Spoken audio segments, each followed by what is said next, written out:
जय श्री कृष्ण भक्तों, आपका स्वागत है श्रीमद् भागवत गीता सार में। वसुदेवं सुतं देवं कंसचाणूरमर्दनं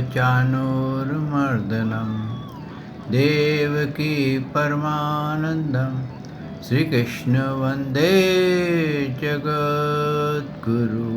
श्रीकृष्ण शरणं गोपाल शरणं श्रीकृष्ण शरणं गोपाल शरणं मेरे बांके बिहारी नंद लाल शरणं मेरे बांके बिहारी नंद लाल शरणं श्रीकृष्ण शरणं गोपाल शरणं श्रीकृष्ण शरणं गोपाल शरणं मेरे बांके बिहारी नंदलाल शरणं मेरे बांके बिहारी नंदलाल शरणं श्रीकृष्ण शरणं गोपाल शरणं श्रीकृष्ण शरणं गोपाल शरणं मेरे बांके बिहारी नंदलाल शरणं मेरे बांके बिहारी नंदलाल शरणं श्रीकृष्ण शरणं गोपाल शरणं श्रीकृष्ण शरणं गोपाल शरणं मेरे बांके बिहारी नंदलाल शरणं मेरे बांके बिहारी नंदलाल शरणं।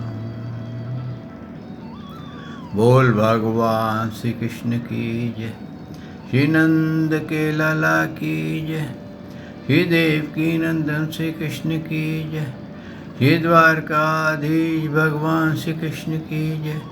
बोल देवादिदेव पूर्ण ब्रह्म भगवान श्री कृष्ण की सदा ही जय। जय श्री कृष्ण भक्तों, आपका स्वागत है श्रीमद् भगवत गीता सार में। हम छठे अध्याय का पान कर रहे हैं, जिसमें भगवान विस्तार से कर्मयोग के बारे में बता रहे हैं और हम इसका सार गा रहे हैं। भक्तों, डिटेल चाहिए तो मैं आपसे फिर वही रिक्वेस्ट करूंगा कि गीता सेशन कैप्टन नरेश की सीरीज़ में चले जाइए। एक पहले अध्याय का, बी दूसरे अध्याय का, ऐसे छठे को अल्फ़ाबेट पे आपको मिल जाएगा। छठा अध्याय का पूरा डिटेल श्लोक बाय श्लोक। भक्तों, ये अभ्यास की बात है। अगर आप ये समझते हैं कि केवल मैंने एक बार सुन लिया, उस वक़्त आपको याद हो गया, लेकिन आपको हो सकता है पूरा याद ना हो। आप उस पर थोड़ी देर मनन करेंगे, आपको हाँ मेरा अभ्यास हो गया, लेकिन ये जैसे ही आप सोएंगे, अगले दिन का कार्यक्रम करेंगे, तो ये वापस आपको रिवाइज करना पड़ेगा। बिल्कुल उसी तरीके से जैसे इंसान को शौच के लिए, टॉयलेट के लिए रोज़ सुबह उठ के जाना पड़ता है। अगर वो कहे मैंने आज टॉयलेट कर लिया, अब मेरे को करने की ज़रूरत नहीं है, तो भक्तों ऐसा नहीं होता है। ये अभ्यास ऐसा है, ये जनरेटर की तरह है। इसका पहिया जितना घूमता रहेगा उतना ये करंट जनरेट करता रहेगा। अगर आप इसका पहिया घुमाना छोड़ देंगे सोच करके कि मेरे को तो सब आ गया, अभ्यास नहीं करेंगे, तो कुछ समय में वो पहिया जाम हो जाएगा। फिर आपको दोबारा खोलने में बहुत परेशानी होगी। और भगवान ने इसकी विधि बताई कि इसको बहुत ज़्यादा जो भोजन करते हैं उनके लिए भी योग सिद्ध नहीं होता है। वो भी भगवान जब ध्यान में बैठते हैं तो या तो नींद आ जाएगी पेट में गैस होने लग जाएगी या कुछ और ट्रबल स्टार्ट हो जाएगी और वो बैठ नहीं सकेंगे।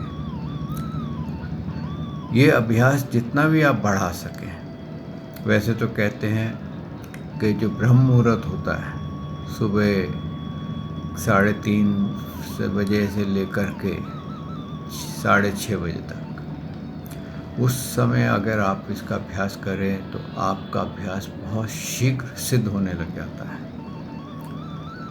क्यों? उस टाइम पर आपका माइंड की जो वेव्स होती है ना, वो एकदम शांत होती है। जैसे कहते हैं ना, अगर जल शांत हो तो उसका जो तलवा होता है, बॉटम होता है, वो एकदम साफ दिखता है। अगर जल गंदला हो यानी कि मटियाला हो तो उसका बॉटम नहीं दिखता। उसके बाद क्या होता है कि हवा धूप की वेव ऐसी आ जाती हैं कि हमारे अंदर बहुत सारे विचार आने लग जाते हैं। सुबह सुबह विचार कम आते हैं, तो इसलिए वो सबसे बढ़िया समय सुबह का बताया है। और उसका भगवान ने तरीका भी बताया है कि सब ओर से अपने मन को पहले रोको, सब विचारों को रोको। जैसे विचार आए, जो नेगेटिव विचार आए, उसको पॉजिटिव करो। अब तो क्या है, ये नेगेटिव पॉजिटिव का जो खेल है ना, ये बहुत भारी खेल है। अक्सर आप गौर करेंगे तो ये शुरू में बहुत नेगेटिव विचार ही ज़्यादा चलते हैं। उनको अगर आप पॉजिटिव नहीं करेंगे या डिलीट नहीं कर पाएंगे तो आप कर्म योग नहीं कर पाएंगे। और भगवान ने कहा है कि सबसे सरल और सबसे श्रेष्ठ अगर कोई भक्ति है, कोई सिद्धि है, तो वो कर्म योग की है। बाकी सब के अंदर कुछ टेक्निकल्स हैं। ज्ञान योग में आपके विधि विधान बहुत आ जाएंगे। संन्यास में अगर आप जाएंगे तो आपको और कुछ प्रॉब्लम्स आ जाएंगी। भक्ति योग में जाएंगे तो आप उसमें बात हो जाएंगे। लेकिन भक्ति योग में क्या है कि आपके अंदर मैं और मेरा कई बार बहुत बार लगा रहता है। आपने कई बार देखा होगा, जो बहुत ज़्यादा भक्ति करते हैं उनको भक्ति का घमंड हो जाता है, अहंकार आ जाता है। बहुत ज़्यादा प्रवचन गीता पढ़ते हैं, भागवत पढ़ते हैं या कुछ और पढ़ते हैं तो उनको उसका अहंकार हो जाता है। अरे मेरे को तो बहुत ज्ञान आता है, मेरे को तो श्लोक, आप ये श्लोक कौन से अध्याय में कहा गया है मुझे याद है। तो वो अहंकार के कारण फिर रह जाते हैं। ज्ञान तो है लेकिन अहंकार ने आकर के उनके आगे दीवार खड़ी कर दी है। कई लोगों को ये अहंकार होने लग जाता है कि मैं सबसे टॉप का ज्ञानी बन जाऊँ, यहाँ से भी ज्ञान ले लूँ, वहाँ से भी ज्ञान ले लूँ और सब जगह से ज्ञान लेकर सब ज्ञानों का मैं मास्टर बन जाऊँ, यानी कि पीएचडी कर लूँ। तो वक्तों वो क्या हो जाता है, वो कहते हैं ना कि धोबी का कुत्ता ना घर का ना घाट का। जो दर दर भटकता है वो दर दर ही भटकता रह जाता है। और इस अहंकार में कि मैंने यहाँ से ये लिया, वहाँ से ये लिया, वो एक सिरे से दूसरा सिरे जोड़ता रह जाता है और वो मूल ज्ञान से हट जाता है। क्योंकि उसमें संशय आरंभ हो जाते हैं, किसका ज्ञान श्रेष्ठ है, किसका ज्ञान श्रेष्ठ नहीं है, इससे मैंने ये पाया, उससे ये पाया, इसमें ये फ़र्क आ गया।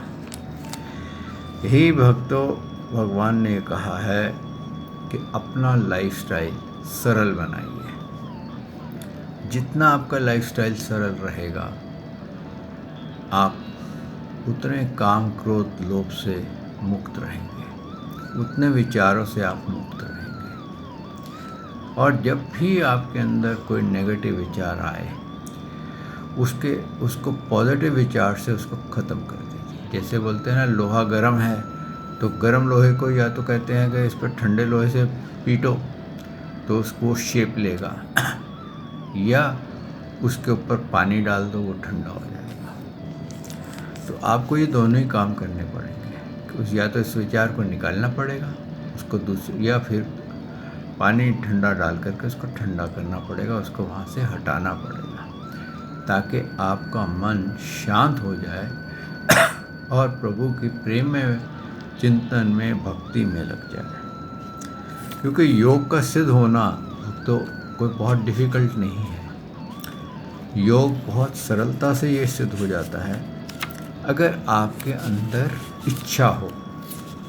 लेकिन हमारे अंदर इच्छा योग को सिद्ध करने से कम, दिखावे की ज़्यादा होती है, शक्तियों को पाने की ज़्यादा होती है, चीज़ों को पाने की ज़्यादा होती है, वस्तुओं को पाने की ज़्यादा होती है।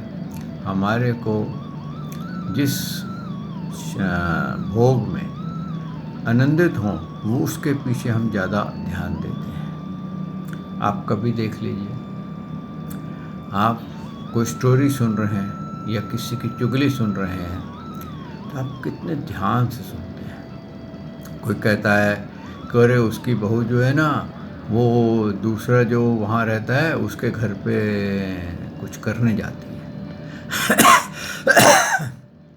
तो उसका कुछ चाल चलन ठीक नहीं है। तो बड़े गौर से सुनते हैं, पूरी गाथा सुनते हैं, उसकी डिस्क्रिप्शन सुनते हैं। आपको एक एक डिस्क्रिप्शन तक उसकी याद हो जाती है कि इसने क्या कहा था। लेकिन अगर कोई आपको भगवान की लीला सुना रहा होता है ना तो कईयों को नींद आ जाती है। क्यों? वो उसमें इंटरेस्ट नहीं होता है। आपको काम इंद्री जो है वो काम करती है, कान में श्रवण इंद्री काम कर रही होती है। भगवान की लीला में मन को मज़ा नहीं आता है, वो सो जाता है, क्योंकि वो भगवान के पास जाकर के निष्काम हो जाएगा और वो निष्काम नहीं रहना चाहता। और यहाँ पर भक्ति यही बताती है, यही योग बताता है कि हमारा जो मन हर वक्त बंदर की तरह उछलता फिरता है, उसको शांत कैसे करना है, उसको कैसे कंट्रोल करना है, जिससे कि वो बंदर जो बार बार उछलता है उसको ठीक कर दिया जाए। जैसे कहते हैं ना कि एक इंसान को वो खेती कर रहा था, वहाँ एक चिराग मिल गया पीतल का। उसने कहा अरे ये पीतल का चिराग जरा मैला हो रहा है तो इसको मैं साफ़ कर दूँ। उसने पास से एक पत्थर उठाया और उसके ऊपर रगड़ा तो उसमें से एक देव निकला। बोला आका तू मेरा आका है, बता तेरे लिए मैं क्या सेवा करूं। पर जो भी मैं करूंगा, अगर मेरे को तू बिना काम के छोड़ेगा तो मैं तेरे को खा जाऊंगा।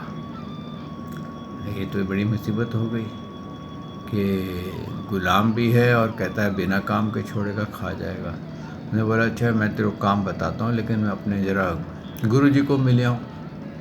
गुरुजी के पास गया, बोला ऐसे ऐसे गुरुजी एक मेरे को चिराग मिला और उसमें से एक देव मिला और वो कहता है कि मेरे को जो भी तू काम कहेगा मैं तेरा जो भी काम कहेगा मैं फटाफट तेरा काम कर दिया करूँगा, लेकिन अगर मैं बिना काम के रहा तो मैं तेरे को खा जाऊँगा। गुरुजी ने कहा कोई बात नहीं, ये भी कोई बात है, बहुत छोटी बात है ये तो। क्या गुरुजी क्या बात कर रहे हो?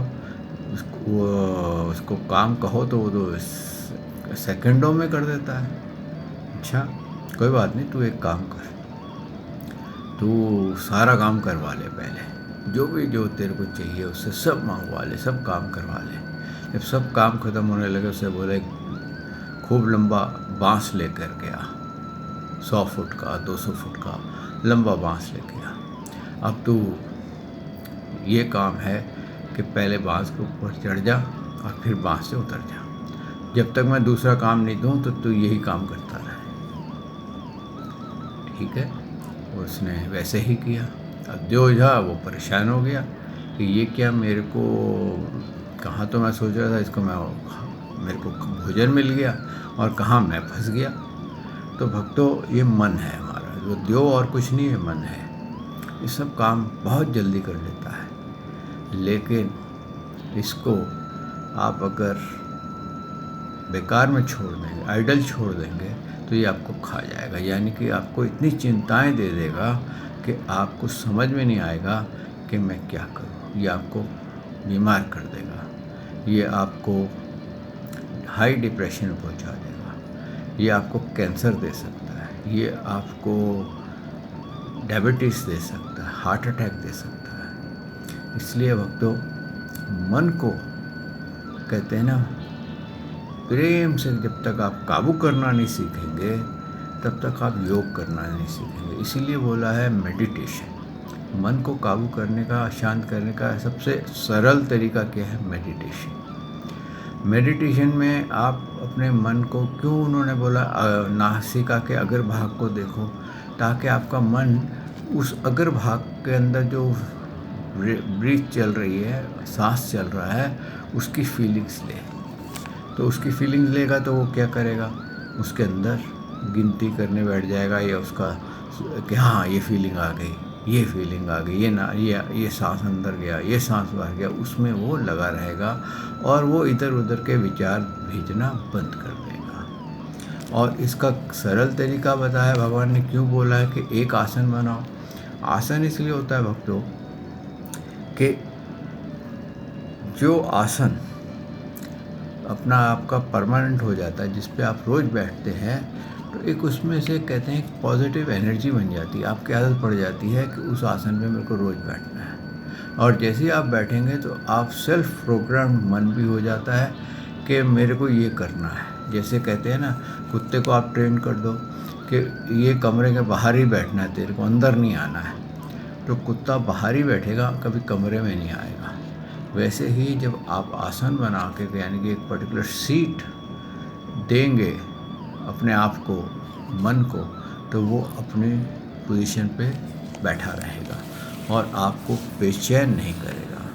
इसके आगे भक्तों भगवान ने ये भी कहा है, क्या कहा है? सुखम अत्यंतिकम यत्तत् बुद्धिग्रहिम अतीन्द्रियम वेति यत्र न च एवयम् स्थितश्चलत् तत्वत्। इंद्रियों से अतीत केवल शुद्ध हुई सूक्ष्म बुद्धि द्वारा ग्रहण करने योग्य जो अनंत आनंद है, उसको जिस अवस्था में अनुभव करता है और जिस अवस्था में स्थित यह योगी परमात्मा के स्वरूप से विचलित नहीं होता, जिसे लाभ को प्राप्त होकर के उससे अधिक दूसरा कुछ भी लाभ नहीं मानता, और परमात्मा के प्रतिरूप जिस अवस्था में स्थित योगी बड़े भारी दुख से भी चाल्यमान नहीं होता। दुख रूप संसार के संयोग से रहित तथा जिसका नाम योग है, उसको जानना चाहिए। योग ना उकताए हुए अर्थात धैर्य और उत्साह युक्त, जिससे निश्चय पूर्वक करना कर्तव्य है। यहाँ पर प्रभु ने क्या बताया है कि जब हम योग करते हैं, हम भरपूर से जुड़ते हैं, मेडिटेशन करते हैं, तो हमारी इंद्रियां कंट्रोल में आने लगती हैं। और इंद्रियों को कंट्रोल कौन करता है? मन करता है। तो मन, पहले मन कंट्रोल में आएगा, वो इंद्रियों को कंट्रोल में ले आएगा। और कहते हैं जब आपकी इंद्रियां कंट्रोल हो गई, आपके विचार कंट्रोल हो गए, तो आपको ऐसा आनंद आएगा कि आप उस आनंद का अनुभव कर सकते हैं, पर किसी को बता नहीं सकते। यानी कि आप हमेशा अंदर से आनंदित रहेंगे। जैसे एक गुरु थे, मठाध्यक्ष थे, कहते हैं उनको थ्रोट इन्फेक्शन, थ्रोट कैंसर था, और थ्रोट कैंसर के कारण वो खाना नहीं खा सकते थे, नाक में नली लगाई गई थी, और डॉक्टर ने ये जवाब दे दिया था कि इनका कैंसर का इतना बढ़ गया है कि ये अब कुछ दिनों के मेहमान हैं। तो एक सन्यासी, उनका शिष्य उनके पास गया, गुरुजी मैं जानता हूँ आपको बहुत दर्द हो रही है, आप बहुत तकलीफ़ में हैं। बोले हाँ मैं खाना नहीं खा सकता, मेरे को बहुत तकलीफ़ होती है गले में। बोले पर गुरुजी आपके चेहरे अब बहुत शांत हैं, ऐसा लग रहा है कि ये तकलीफ़ आपको नहीं हो रही, आपको आनंद आ रहा है। तो गुरुजी बोले अरे तूने मुझे पकड़ लिया, तू भाप गया कि ये आनंद क्यों आ रहा है, मेरे चेहरे पे ये आनंद क्यों है।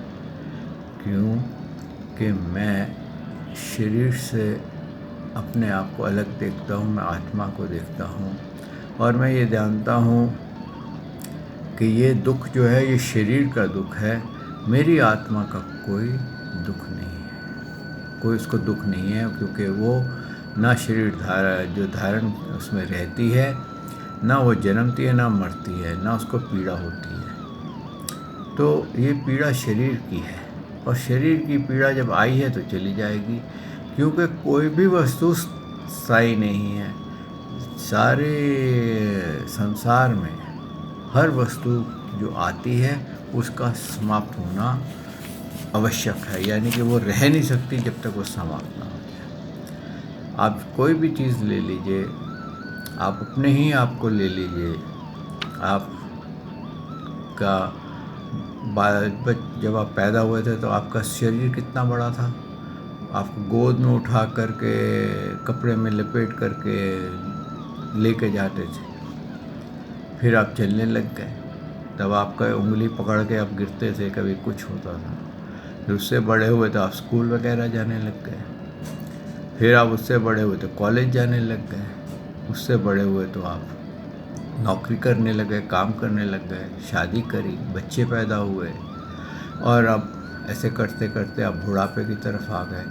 अब आप जो उसके अंदर आत्मा है, क्या आपको जो भी आपकी एज है, कभी आपको फील होता है कि मैं बूढ़ा हो गया हूँ, या मेरा आपको क्या लगता है शरीर बूढ़ा हो गया? लेकिन आत्मा जवान है, क्योंकि आत्मा सदा एक सी रहती है, उसमें चेंजेस नहीं होती है। और उस तरह से अगर आप देखें तो वो आत्मा है जो आपकी साक्षी है, जिसने आपके छोटे शरीर को देखा, उससे बड़े शरीर को देखा, ग्रस्त को देखा, और पूरे शरीर को देखा। तो हुआ क्या, बॉडी आई संसार में, आप उस बॉडी में एक ड्राइवर की तरह बैठ गए। अब वो बॉडी हल्के हल्के अपने आप पैरिश हो रही है, अपने आप समाप्त हो रही है। आप नहीं भी चाहेंगे उस बॉडी को रोकना कि नहीं मैं इस बॉडी को पकड़ के रखूं, तो भक्तों ऐसा कोई व्यक्ति नहीं है जो कि ये हार्ड मांस के शरीर को पकड़ के रख सके। ये अपने समय पर जैसे बर्फ़ पिघल जाती है वैसे ही ये पिघल जाते हैं। आजकल जैसे कहते हैं ना, ग्लेशियर्स कई हज़ारों साल पुराने हैं, लेकिन क्या हो रहा है, चेंज आ रहा है।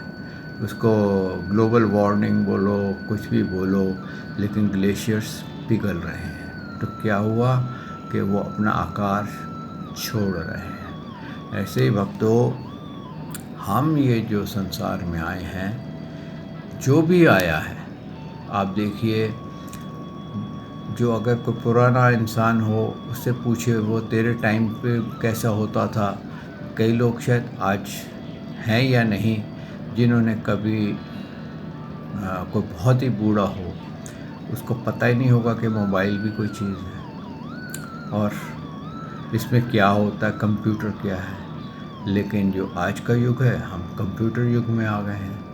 अब जब हमारा बचपन था तो उन दिनों में क्या होता था, वो डायलिंग करने वाला लैंडलाइन होता था, नंबर घुमाओ और वो टर्र टर्र करके नंबर मिल जाता था। और जो टीवी होता था वो ब्लैक एंड वाइट आता था। अब आप किसी आज के बच्चे को बताओ कि ऐसा लैंडलाइन का फ़ोन होता था, उसको यकीन ही नहीं होगा। लेकिन क्या हुआ, उस टाइम पर ये लगता था ये फ़ोन तो कभी जाएंगे नहीं, परमानेंट रहेंगे। लोग कहते थे कैसे फ़ोन आएंगे जिसमें फ़ोटो भी दिखेगी और आप जेब में डाल के घूमेंगे, लेकिन उस टाइम पर वो सपना लगता था। आज ये हकीकत है। उस टाइम पर किसी का फ़ोन पे बात करनी हो तो एक्सचेंज के थ्रू कॉल लगानी पड़ती थी, फिर वेट करना पड़ता था, फिर घंटी बजती थी, फिर बात होती थी।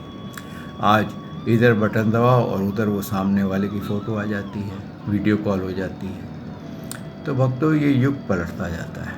आज ये युग है, आज से आगे 10 साल बाद एक नया युग होगा, उसके आगे और नया होगा, और ये पुरातन युग जो है ये समाप्त होता रहेगा। तो इसलिए भगवान ने ये कहा है कि जो इस योग से में आ जाता है और इस प्रभु का ध्यान करता है, तो उसकी आत्मा ऐसा आनंद अनुभव करती है कि उसके लिए कोई चेंज हो जाए, कोई बॉडी बीमार हो जाए, बॉडी अच्छी हो जाए, उसको कोई दुख नहीं सताता। वो साक्षी हो जाता है कि बॉडी दुख मान रही है, मन दुख मान रहा है, मैं दुखी नहीं। तो भक्तों, ये योग का लाभ है। ये भगवान अर्जुन जी को इसलिए सिखा रहे हैं कि अर्जुन जी, ये सोच के दुखी हो गए कि वो संसार में फंसे हुए अपने गुरुओं को कैसे मारेंगे, अपने भाइयों को कैसे मारेंगे, अपने पोते को कैसे मारेंगे, पोतियों को कैसे मारेंगे। पोते पोतियों के चक्कर में नहीं पड़े हुए हैं इस वक्त, इनके मुंह से वो निकल जाए। तो भगवान ने ये कहा कि लेकिन ये कैसे सिद्ध होगा? ये सिद्ध ऐसे होता है कि हल्के हल्के मन को कंट्रोल में लाओ। कैसे?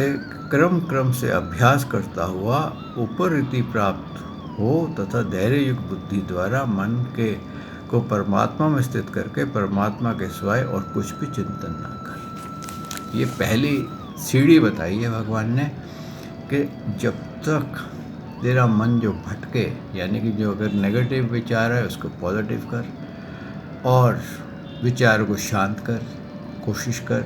कितनी देर तू बिना विचार रह सकता है?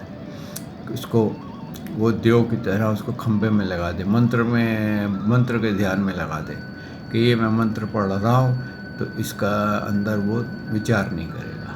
तो आप देखिए वो मंत्र में भी आप कई बार गलती करेंगे, या कई बार वो मंत्र चलेगा वो ऑटो में जाएगा, डिफ़ॉल्ट सेटिंग में चला जाएगा, मंत्र चलता चला जाएगा और मन कहीं और चला जाएगा। वो कहेगा अच्छा भैया तू तो लग जा यहाँ पर मंत्र जपने में, मैं ज़रा सैर करके आता हूँ। तो जैसे हम कई लोग क्या कहते हैं, गुरुजी आप मेरे लिए जाप कर दो, मेरा ये काम नहीं हो रहा, मेरे लिए जाप कर दो, ये इतने पैसे ले लो, ये कर लो, मैं आपकी इतनी सेवा कर दूँगा। गुरुजी को तो लगा दिया जाप करने में और खुद जाके दारू पी रहे हैं, अय्याशी कर रहे हैं। क्या हो रहा है? गुरुजी जाप कर रहे हैं, मेरे पाप तो धुल ही रहे हैं। तो भक्तों, उस जाप का कोई लाभ नहीं है। आप पैसे भी दे रहे हैं, फ़ायदा तो गुरुजी को हो रहा है जो जाप कर रहे हैं, फ़ायदा तो गुरुजी को हो रहा है क्योंकि वो भगवान का नाम ले रहे हैं। तो इस प्रकार से कहा है कि अपने आपको जो भगवान में अपने चिंतन को लगाना पड़ेगा। जब तक आप अपने आप को भगवान के चिंतन में नहीं लगाओगे तब तक आपका अंदर शांति नहीं आएगी। और ये नहीं कि आप 24 घंटे ही आप बोलेंगे मैं क्या 24 घंटे ही भगवान का नाम लूँगा, नहीं। आप सारे कर्म करते हुए उस कर्मों को भगवान की भक्ति पूर्वक समझने लग जाइए। जैसे कि आप खाना बना रहे हैं तो मन में प्रभु का चिंतन करते हुए सोचिए कि मैं भगवान के लिए भोग बना रहा हूँ, मैं तो एक निमित्त हूँ, मैं तो यहाँ थोड़े समय के लिए आया हूँ। और अगर आप कुछ भी कर रहे हैं, अगर आप स्नान करने जा रहे हैं तो सोचिए भगवान ने जो शरीर दिया है, ये भगवान के शरीर के लिए मैं इस शरीर का स्नान कर रहा हूँ।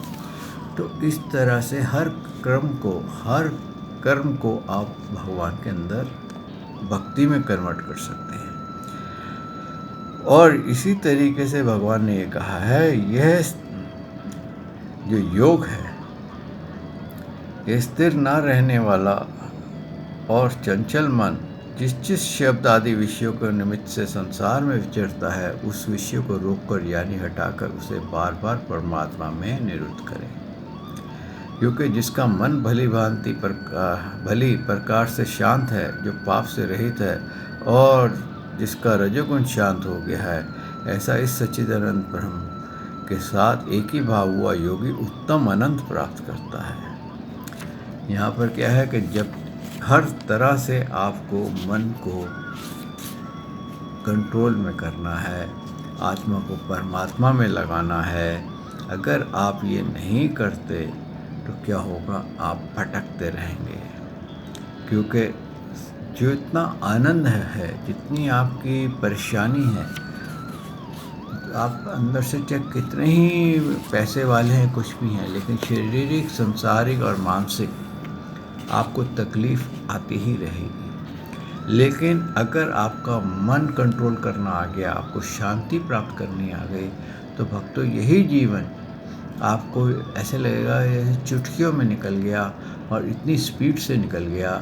जब आप इस देह का परित्याग करेंगे तो प्रभु के ऊंचे धाम में जाएंगे। यही आगे भगवान ने भी बताया है। अर्जुन जी का भी एक प्रश्न है जिसके लिए हम आज नहीं कल इसका पान करेंगे, इसका डिटेल जानेंगे कि कैसे ये इंसान जो है जब अच्छे कर्म करता है तो उसको उसकी क्या स्थिति हो जाती है, और जब बुरे कर्म करता है तो उसकी क्या स्थिति हो जाती है। क्योंकि जिसका मन शांत नहीं होता भक्तों, वो कहीं पर भी शांति अनुभव नहीं कर सकता। आप देखिए, अगर आपका मन शांत नहीं है, आपको अकाउंट्स करने हैं, आप कैलकुलेटर लेकर भी बैठे होंगे तो आप कहीं ना कहीं गलती कर देंगे, कोई ना कोई फिगर गलत दबा देंगे। आप कभी गौर करके इसके ऊपर अभ्यास करके देख लीजिए। तो भक्तों, आज वाणी को यहाँ विश्राम देते हैं। कल प्रभु ने चाहा तो मैं आपकी सेवा में फिर हाजिर होऊंगा।